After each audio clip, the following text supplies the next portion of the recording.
สบายดีพี่น้องFCน้องไม้มื้อนี้มางานบ้านเบาเตี้ยเองพี่น้องตอนนี้ก็อยู่นี่บ้านออกมาทงนาโอ้บ่าวพี่น้องติดสายไฟอันตรายแบบนี้พี่น้องคนลินบ่าวนี่ของสายไฟนี่อันตรายได้แบบนี้โหกันยังฝนสดกันแน่นอนนี่พันเอาลุ่มเลยนี่หายางชมบรรยากาศทุ่งนาบ้านนาจิกบ้านเบาเตี้ยนะพี่น้องแรงนี่มาเล่นดนตรีบุญคุ้มเข้ามื้อนี้เดินเดี่ยวมื้อนี้โอ้มื้อนี้อากาศร้อนมื้อนี้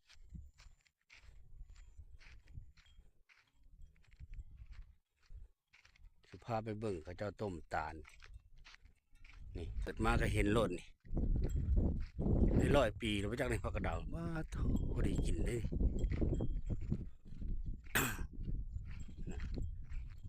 กำลังป่งพี่น้องนี่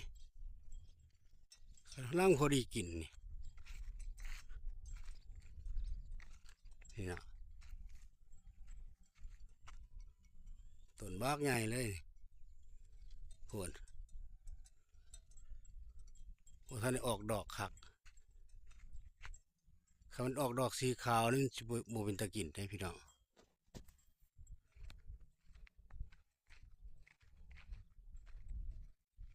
สมัยยังน้อยนี่อึดน้ำบ้านเบาเตี้ยพี่น้องเดี๋ยวนี้บ่อึดแล้วเดี๋ยวนี้สมัยตะกี้นี่มีน้ำมันน้ำสร้างเขาเอิ้นมาตักอยู่นี่นะนี่มาเผาเอาได้พี่น้องเลยเอาขู่มาหาเผาเอากลางคืนก็ได้มาเผาใครทันก็ทันมานอนตามให้หน้าแล้วเขาเอาน้ำใครลูกท่านก็ได้น้ำใครลูกบ่ท่านก็บ่ได้โอ้ยังมีน้ำอยู่พี่น้องนี่ยังมีน้ำอยู่ยังมีน้ำคือเก่าสมัยตะกี้ตักนี่แล้วบทบาทโอ้คนปั้นเลยพี่น้องปั้นแล้วทั้งคนเบาติงปั้นตาลแล้วเบาติงนี่สำนักคนอยู่ได้นี่โอ้สำนักคนอยู่ได้อยู่ในนี้พาไปเบิ้งไม่เคยเห็นเฮ้ยเป็นวะเป็นอะไรสบายดีเปล่านี่สบายดีนี่เพิ่นต้มนี่เจ้าของเพิ่นใช่ อากาศร้อนโอ้อากาศร้อนมันจะเปลี่ยนเนาะอย่าจกอย่าจกแม่มันบ่เป็นเลยพี่น้องมันเอาบ่ได้เนาะพี่น้องใครอยากมาซื้อก็มาซื้อเลยเด้อพี่น้องบ้านแม่จี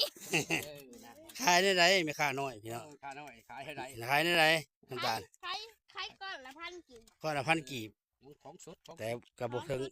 ถึงบาทพี่น้อง1,000 กีบกระบอกฮอดบาทหนึ่งก้อนละ1,000เนาะอันหมดละ2 ก้อนประมาณ2 ก้อนที่ได้1,000ที่ได้อัน1 บาทนะอันนี้มันไม่ได้นะบ่าวเพิ่นผู้ขึ้นตาลมันบ่ลมเนาะวันนี้แม่นเดี๋ยวมันฮอดเปลี่ยนอากาศขึ้นแล้ววันนี้ยังเจ้านายขึ้นให้เบิ่งเด้อเจ้านายนี่อันนี้ลูกสาวเพิ่นมาแต่โรงเรียนมาแวะกินอันนี้ก็มีประวัติว่าเนาะอันนี้เบิ่งถ้าเบิ่งเพิ่นเบิ่งก่อนจับมาก่อนมันเป็นแนวที่ว่าฝรั่งติดเพิ่นให้เพิ่นก่อนของใครก็สร้างเพิ่นเบิ่งซื่อเดี๋ยวอันนี้นะพี่น้องเวลาคนที่ต้มสุกแล้วสิมีคนมาถ่าเนาะเอาใบตาลมานี่เนาะเป็นประเพณีมันเพิ่นสิเอาไม้นี่ยอดลงให้เนาะต้องได้ให้เนาะคันเขามามันเป็นประเพณีมันเนาะบ่ตินี่น้ำตาลสดๆจากต้นนะพี่น้องเอาเพราะว่ามื้อนี้มันบ่ลมเนาะบ่ลม พี่น้องฮอดแล้วนี่ต้นเพิ่นจะขึ้นสองต้นนี้ก่อนนี่เบิ่งเด้อเพิ่นขึ้นอะไรพูนเพิ่นเฮ็ดอันขัวอากาศข้ามกันนี่พี่น้องภาษาไทยเขาก็เอิ้นสะพานเนาะนี่เพิ่นเฮ็ดอยู่เทิงนี่ไต่ไปหากันเวลาขึ้นไปแล้วนี่ไปขึ้นไปแล้ว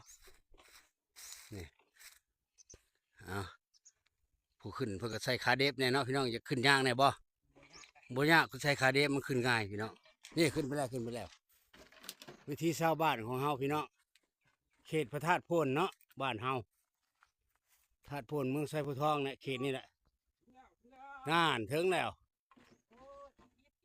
โอ้มันบ่ล้มเนาะมันบ่ล้มแล้วมันบ่จะออกหลายพี่น้อง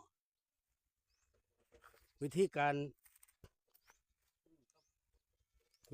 ขึ้นไปเพื่อนกะทิเอา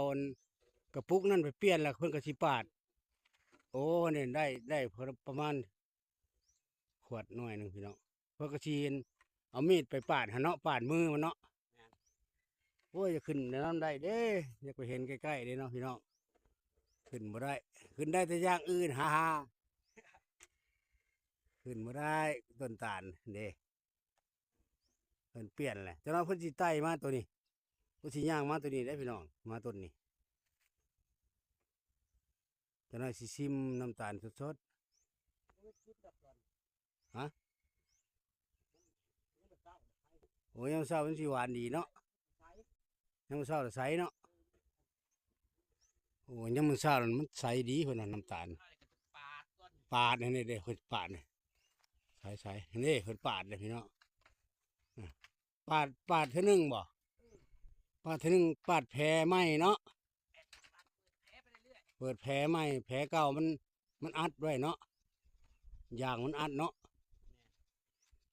อันนี้เปิดปาดอีกได้เถิดเนี่ยเปิดปาดช่วงกับเบอร์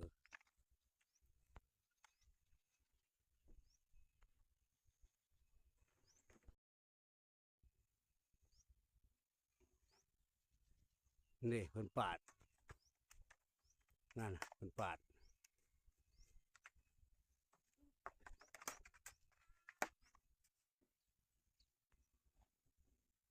ประมาณจักต้นนี่เห็ดน้ำตาลนี่ฮะ4 ต้นวะโอ้เห็ดพอได้ปั้นเนาะให้ขนมลูกเนาะเพิ่นก็โสดได้พี่น้องโสดอยู่กับลูกก็ได้เพิ่นนี่คล้องในเห็ดตาลนี่อันนี้อย่างนั้นว่าสิไต่มาต้นนี้นะนี่สะพานข้ามมาเลยโอ้อันตอนเฮ็ดครัวนี่เฮ็ดได้ยังข้ามไปได้มันทับอิฐนะโมย่านมันอยู่มินบ่ฮื้อได้ไดเสือกกายได้เหยียบไปเลยบ่เอาโมย่านมันบ่จับบ่หยังฮื้อลองมึงเอาเสือกทั้งเทิงบ่โอ้นี่ดิฮะโอ้กล้าใส่ว่ามันเข้ากันแล้วย่างไปเลยเนาะ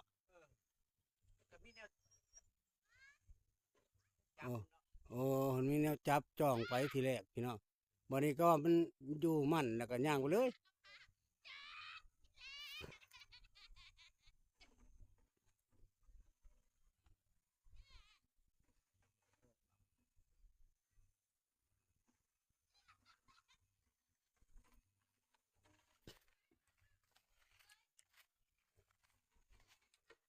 มือใดลมแห้งก็ออกหลายเนาะโอ้มันกั้นแล้วมันทำให้อันนั้นมันเหนียวเนาะแล้วมันเหนียวแหละมันมีเพิ่งมียังมากินแล้วมันก็บ่ออกเนาะมันอัดหูมันเนาะเลยพดไปเลยพี่น้องนั่นไปแล้วคือลิง คักโอ้เดี๋ยวพดไปต้นนั่นเลยพี่น้องนั่นเด็ก